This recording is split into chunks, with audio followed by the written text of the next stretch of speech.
How did I know I wanted to get into real estate? In a way I didn't know. And it's kind of interesting the way that my story goes. One thing after another just continued to lead me to this place. And it's kind of like that Rascal Flatts song that says, God bless the broken road that led me straight to you. And it's kind of how I got here. And I think that's how a lot of people's lives are. You have a premise, you have a thesis in life, and as you go chasing things, the road starts to wind and twist and turn, and you become someone new, and you learn new things, and then you end up places. And maybe you ended up somewhere that you didn't plan, but if you're like me, it's a blessed place. And so, I think about this book in the Bible. It's Proverbs 3, verse 5. It says, "Trust in the Lord with all thine heart, and lean not to thine understandings. In all thy way acknowledge him, and he shall direct thy paths." I feel like God's been directing my path. So I grew up in Indiana, and I went to high school, and I didn't grow up in a building family. Real estate wasn't a part of my family. My parents weren't property owners or investors. And I went to Indiana University in the late 90s, early 2000s, and I studied economics, and I studied business and music. And then right after college, I moved out to Washington State, and we were living in the desert, and I took the first job that I could find, and I was a counselor to children in foster homes. And we did that for a year, and then when my wife and I moved to North Carolina in 2004, again, I just opened up the classifieds, and I called the first number in the classifieds for construction jobs. And I remember I took a construction job, not because I was particularly fascinated with it. There's a couple things going on. One, I needed a quick job. Two, I didn't want to work in an office like a lot of my friends from school. I wasn't ready for that. And three, I realized, if I'm honest, my wife's family was a family full of builders. Her dad was a Renaissance man. I didn't get to know him. He passed when my wife was 12, who I guess could build anything, do everything. Her brother was an architect. Her brother-in-law was a roofer. Her mom just idolized and enshrined the men who built her home. And so I think in this desire to want to be accepted into this new family, I decided, well, I better learn to use these hands a little bit if they're going to accept me. And so I took this job, and we were building playgrounds at the state parks in North Carolina around Raleigh. And then a couple months into it, they put me on a large commercial site where we were building facilities building at NC State campus, and it started to kind of come together. And we were young, expenses were low, I wasn't making a lot, I didn't need a lot, and I was sure learning some things. And there was an older superintendent on that site who could really build about anything, and he told me, if you want to learn to build, you won't learn it here. If you really want to learn to build, you need to go get on a framing crew.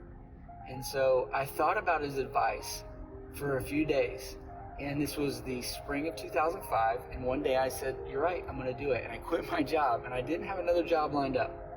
I quit my job on this large site. I was just a helper to the superintendent, and I'm sitting at home, and I'm reading the classifieds. And one day a gentleman showed up to read the gas meter, and I said, hey, do you know where they're framing homes? He said, yeah, I do. You should go out to this site. It was called Farrington Village. They were building homes just south of Chapel Hill where I was living. And I went down there, and I just drove up, and I went to the office.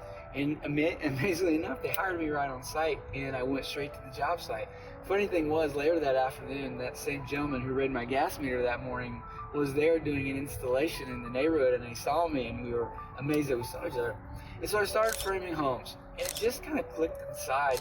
And after doing that for about a year and a half, I quit there, and I started working for a renovation contractor that was doing these really high-end, upscale renovations and additions on larger homes. And I was putting my framing expertise to work and learning trim and different things about the building process.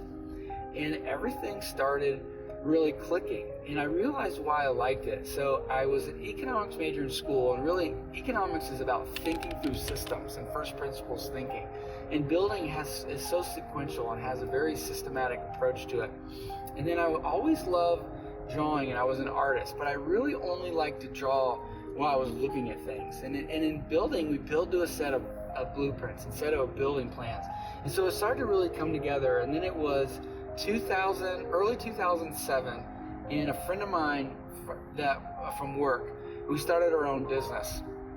And we started doing remodels and additions, mainly on historic homes in Durham. And so still at this point, I'm not really in real estate per se. I was just building and learning to build.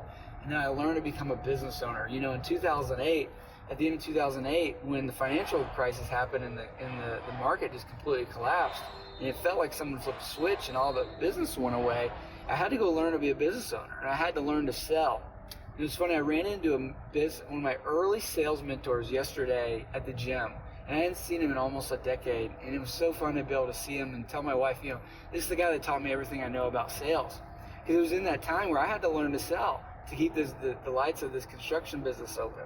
And so I was learning about business and how to scale a business, how to sell, how to run a business, leadership, employees, payroll, P&L, all those kind of things. Still kind of not really understanding or interested in real estate. And then it was a few years later, I tried to get out of construction altogether, done some consulting, that I met my now business partner, Dana LaBerge, who was a real estate investor. He had been a pastor for 15 years and was now a real estate investor who was buying and flipping properties and had a lot of experience in that way. And to be honest with you, I really was trying to get out of it. I was kind of hitting my breaking point and was kind of burnt out on construction. And in my prayer time, just really felt like God was saying that he was going to open a door for a new opportunity. I knew it would look differently. And, you know, oddly enough, I had a friend one random day, it seemed like one of my worst days, called and said, you know, I feel like God wants you to rethink contracting. And it was really the last advice that I wanted to hear that day, because I wanted an excuse to stop contracting and building, even though that's all I'd ever really done. And I had become good at it, but I was really kind of frustrated and burnt out at the way I was doing it. But I got this advice, and I knew when he said it, that was something I needed to listen to, that God was speaking to me. And I knew two things. I knew, one, I shouldn't run away, and I knew, two, that there was going to be an opportunity it was going to be different this time. And so I get this phone call almost out of the blue. You know, it's almost always out of the blue, but it's not news to God. I get a call from Dana, who I'd only met once. And he said, you know, what do you have going on? I need someone to manage my projects. And I knew right away, right then and there, that was the opportunity that I was waiting on. I didn't know he would be the one to call, but I knew when he called that was it. So we got together and we met, and he said, you know, I'm not looking for an employee. I'm looking for a vendor who can really help take this to the next level. And the good news was I wasn't looking for a vendor either. We started running some numbers together, and back then, the operation was a whole lot smaller than it is now. And the numbers didn't really seem to work. And I remember the day, because I think he was a little frustrated that he couldn't make the numbers work, because they weren't adding up to what someone would, with my expertise and background, would say yes to. But when the numbers didn't work, I just kept remembering these two kind of words in my spirit, that it's someone you know is going to reach out with a unique and interesting opportunity. Take it, will lead to your good. And I kept thinking, rethink contracting. So when the numbers didn't work, I said, I'll take it, because I knew that God was up to something.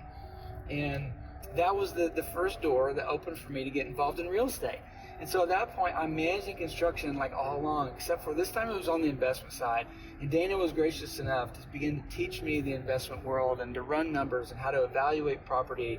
And I brought the skill set of managing projects and general contracting to his team. And this awesome partnership and friendship has come as we've raised our families together and become friends, as we've scaled and grown a business, bringing his background of investing and his expertise in evaluating and underwriting deals, and my background of building teams and general contracting together. And we formed it's a really exciting company, exciting team of people who bring so much to the table. But, you know, I didn't ever know I wanted to be in real estate. I'm thrilled that I'm here. It's a very creative space. It's interesting to me, and I really like it. But it's like you just kind of stumble through one door and stumble through a next, and then you look back and realize, holy moly, how did I find myself here?